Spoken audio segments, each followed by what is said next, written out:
जब तक इस सरकार को घेरा नहीं जाएगा। मोदी जी से एक आग्रह है, जागिए, सड़क पे आने पे मजबूर मत करिए। व्यवस्था की जो क्रूरता है, जो सत्ता की जो क्रूरता है, तो वेंटिलेटर न होना, अस्पताल न होना, बेड न होना। नमस्कार, चलते फिरते में आपका एक बार फिर से स्वागत है। आज मंडलायुक्त महोदय से बनारस के नागरिक समाज के लोग और कुछ राजनीतिक पार्टी के लोग मिलने आए हैं। आज देखते हैं क्या इन लोगों की मांग है, क्या सुझाव है इन लोगों से। देखिए, एक बात इसमें समझिए कि हम लोग भी ये इस तरह से रिस्क जोन में उतरना नहीं चाहते हैं, लेकिन जिस तरह का स्थिति हो गई है, इतनी भयावह स्थिति हमने अपनी उम्र में, अपने पूरे उम्र में हमने इतनी ऐसी स्थिति नहीं देखी थी। और इस तरह का एक क्रूरता, जो व्यवस्था की जो क्रूरता है, जो सत्ता की जो क्रूरता है, तो वेंटिलेटर न होना, अस्पताल न होना, बेड न होना, ये अपने आप में एक पीड़ा का विषय है। लेकिन उसमें आप देखेंगे कि सरकार ही नहीं है, कोई सरकार नाम की ही कोई चीज़ नहीं है, व्यवस्था नाम की ही कोई चीज़ नहीं है। और मैं ये देख रहा हूँ कि सवाल सिर्फ इसका नहीं कि वो कर नहीं पा रहे हैं। हम लोग एक आख्या देने आए थे सरकार को कि अभी इस समय जो कोविड का माहौल है बहुत ही भयावह हो गया है, जिसके कारण गांव में, शहरों में, हर जगह इतनी डरावनी स्थिति बनी हुई है कि लोग घर से, मध्यम वर्ग के लोग हैं, सबसे बड़ी प्रॉब्लम उनकी है, ना वो ढंग से खा पा रहे हैं ना जी पा रहे हैं। उनकी आर्थिक स्थिति दिन पे दिन बिगड़ती जा रही है और सरकार अपने में मस्त है, उधर चुनाव में मस्त है, फिर उधर कुंभ मेला लगाने में मस्त है। इन सब की ज़रूरत नहीं है। और अस्पतालों में क्या है कि ना वेंटिलेटर है, ना ऑक्सीजन, कुछ भी नहीं है। और जनता इतनी, अभी जब ये शुरुआती दौर में स्थिति है, तो सोचिए जब आगे चल के और भयावह स्थिति होगी तो क्या होगी सरकार की स्थिति। कि जनता को खुद अस्पताल बनना होगा, खुद दवा बनना होगा, खुद ऑक्सीजन बनना होगा, तभी आम आदमी की जान बच पाएगी। जो इस वक्त परिस्थितियाँ चल रही हैं देश में कोरोना महामारी को लेकर, इसमें जनता को ही अपनी सारी बचाव के उपाय करना होगा। सरकार के भरोसे रहेगी तो वो तड़प तड़प के मरेगी। कोई बेचैनी नहीं दिख रही है। आप देखिए, अभी आज तक अभी जो है बंगाल चुनाव को लेकर के आज भी महोदय जो यहाँ के सांसद हैं और देश के पीएम हैं, आज भी वो एक वर्चुअल रैली कर रहे हैं। जिस बंदे को इस समय डायरेक्ट इस आपदा में लीड करना चाहिए, उसको आगे आकर के लीड करना चाहिए, वो आदमी जो है एक तरह से पूरे देश को और अपने संसदीय क्षेत्र को एक तरह से मरने के लिए छोड़ दिया है। कहना था कि जो हृदय विदारक मौतें हो रही हैं, बिना ऑक्सीजन के, बिना वेंटिलेटर के, लोग अपने कंधों पे ही अपना ऑक्सीजन लेके चलते जा रहे हैं। कहना ये है कि बस कि जो सरकार है उसकी जवाबदेही बिल्कुल एक तरीके से ख़त्म हो गई है। सरकार जो है अपना कार्य जो नहीं कर पा रही। यहाँ पे अधिकारी अपना फ़ोन नहीं उठा रहे। क्या मांग लेकर के आए हैं? मांग ये लेकर आए हैं कि जो भी आपको, जैसे DRDO आप सबके लिए ये सेंटर्स बना रहे हैं, लेकिन यहाँ पे जो सेंटर्स है वो, मतलब जो हॉस्पिटल्स है, वो लोग वो काम नहीं कर पा रहे। सरकार उनको ऑक्सीजन सप्लाई नहीं कर पा रही है। डॉक्टर्स जो वो सही से रिप्लाई नहीं कर रहे हैं, सही से इलाज नहीं कर पा रहे हैं। और जो हमारी जो और सारी बीमारियाँ कोविड के चलते, वो सब बीमारियों को एकदम इग्नोर किया है। कोविड के अंदर वो लोग और सारी बीमारियाँ इसलिए इग्नोर कर दे रहे हैं जो और मौतें नहीं होनी चाहिए।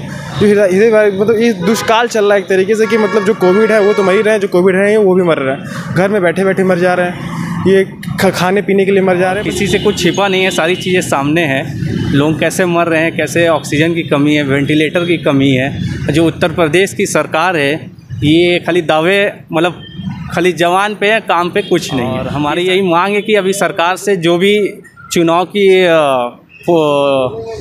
पीरियड हो, चाहे किसी चीज़ का भी कोई भी कार्य हो, सबको स्थितिगत करके उसको कोविड पे पूरा ध्यान देना चाहिए सरकार को।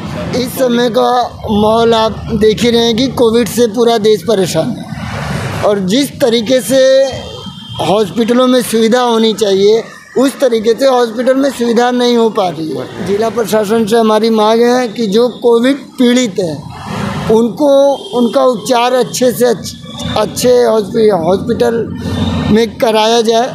और जो समस्या इस समय हॉस्पिटल की है, प्राइवेट हॉस्पिटल को भी वो कोविड सेंटर बना सकते हैं इस दौर के अंदर। कुछ रोगी ऐसे हैं कि जो बिना कोविड के लोग परेशान हैं, उनकी भी इलाज नहीं हो पा रही है। आदरणीय मोदी जी से एक आग्रह है, जागिए। पिछले साल 5,000 केस थे तो लॉकडाउन लग गया था। आज 3,25,000 26,000 के पार है तो अभी घोषणाओं में खाली लगे हुए हैं। क्या बात, सड़क पे आने पे मजबूर मत करिए और देखिए कुछ करिए। तो तो अब हमारे सामने कोई रास्ता नहीं है। हम लोग को इसलिए इस दिशा में उतरना पड़ा। आज हमने कमिश्नर साहब को ज्ञापन दिया है और हम कल डीएम महोदय को देंगे, सीएमओ महोदय को देंगे, और इस बार हम अब ऐसे नहीं रुकेंगे। हम जो है ये सारी इन सारे चीज़ों में जनता इस समय जो झेल रही है उसके बीच में चलेंगे। हम लोगों ने तय कर लिया है कि कल से हम मोहल्ले मोहल्ले, इलाके इलाके हम इसमें निकलेंगे, हम इसमें जाएंगे। और हम बनारस के नागरिक समाज से भी कहना चाहते हैं, हम इस बात को भी कहना चाहते हैं तमाम उन पॉलिटिकल विपक्ष से भी, सामाजिक नागरिक जो भी एक्टिव लोग हैं, जो भी समाज में कुछ करना चाहते हैं, यही समय है, इस समय उनको सामने आना चाहिए। आप ठीक है, आप अपना जूम पे मीटिंग करिए, आप सोशल मीडिया पे बातचीत करिए, लेकिन आपको जो है अपनी सारी सतर्कता के साथ इस रिस्क जोन में भी, सड़क पे भी आना होगा। और हमको लगता है कि जब तक इस सरकार को घेरा नहीं जाएगा, जनता जब इस दिशा में जब तक नहीं बढ़ेगी कि तुम्हारी ये जो जवाबदेही है तुमको करना पड़ेगा, जब तक इस दिशा में नहीं बढ़ेगी, हमको लगता है कि चीज़ें बहुत देर हो चुकी होंगी और बनारस और जैसे जगह और लखनऊ जैसे जगह शमशान की बनने की दिशा में बढ़ जाएंगे, इस दिशा में बढ़ जाएंगे। और इसलिए हम आज ये शुरुआत कर रहे हैं इस अपील के साथ। हम सरकार से भी अपील कर रहे हैं, प्रशासन से भी अपील कर रहे हैं, नागरिक समाज से भी अपील कर रहे हैं, और पूरा जो पॉलिटिकल विपक्ष है उससे भी अपील कर रहे हैं कि आपको इसी समय, यही वो समय है जब आपको आगे आना चाहिए। हम लोग आज एक शुरुआत कर रहे हैं और हम उम्मीद करते हैं कि जब समाज उतरेगा, पॉलिटिकल विपक्ष उतरेगा, तो सरकार को भी जिम्मेदारी अपनी लेनी पड़ेगी। आप लोगों ने ज्ञापन दिया है एक मंडलायुक्त महोदय को, तो उसमें आप लोगों ने क्या डिमांड रखी है, क्या सुझाव रखे हैं? बहुत बुनियादी बातें हैं। जैसे मान लीजिए कि आप समझिए कि आपके पास ठीक है सरकारी व्यवस्था नहीं है हॉस्पिटल की, तो यही आप जब राष्ट्रीय आपदा की बात कर रहे हैं, हेल्थ इमरजेंसी की बात कर रहे हैं, तो निजी अस्पतालों को आप अपने कंट्रोल में इस दौर में क्यों नहीं ले रहे हैं? उनके पास तो संसाधन है। आप देख रहे हैं कि यहाँ पे मानव सेवा के नाम पे 2 दर्जन हॉस्पिटल हैं इस बनारस में। आप उनके उस सारी सुविधाओं से युक्त हैं, उनको आप अपने उनसे बात करके कोविड की लड़ाई में उनको क्यों नहीं इन्वॉल्व कर रहे हैं? ये जो ऑक्सीजन सिलेंडर के लिए दौड़ रहे हैं, कोई हॉस्पिटल दौड़ रहे हैं, बेड के लिए दौड़ रहे हैं, वेंटिलेटर के लिए दौड़ रहे हैं, कोई ऐसा हेल्पलाइन क्यों नहीं है भाई, जहाँ से एक फ़ोन से हमको पता चल जाए कि कहाँ बेड है, कहाँ वेंटिलेटर है, कहाँ ऑक्सीजन है, ये हमको पता चल जाए। ये कोई ये रॉकेट साइंस तो नहीं है, ये बहुत सामान्य बात है जो प्रशासन इस बात को कर सकता है, इस दौर में किया जा सकता है। तमाम हमारे जो विश्वविद्यालय हैं जो बहुत सक्षम हैं, इस तरह के कॉलेजेज हैं बहुत सक्षम हैं, उनको हम आज हॉस्पिटल के रूप में क्यों नहीं चेंज कर सकते हैं? ये जो वैक्सीनेशन है, आप पोलियो ड्रॉप के तर्ज पे आप वैक्सीनेशन गाँव-गाँव, मोहल्ले-मोहल्ले क्यों नहीं पहुँचा रहे हैं? ये जो इस बीमारी की जांच है, ये बहुत नॉर्मल है कि आप इसको मोहल्ले-मोहल्ले पहुंचा दीजिए।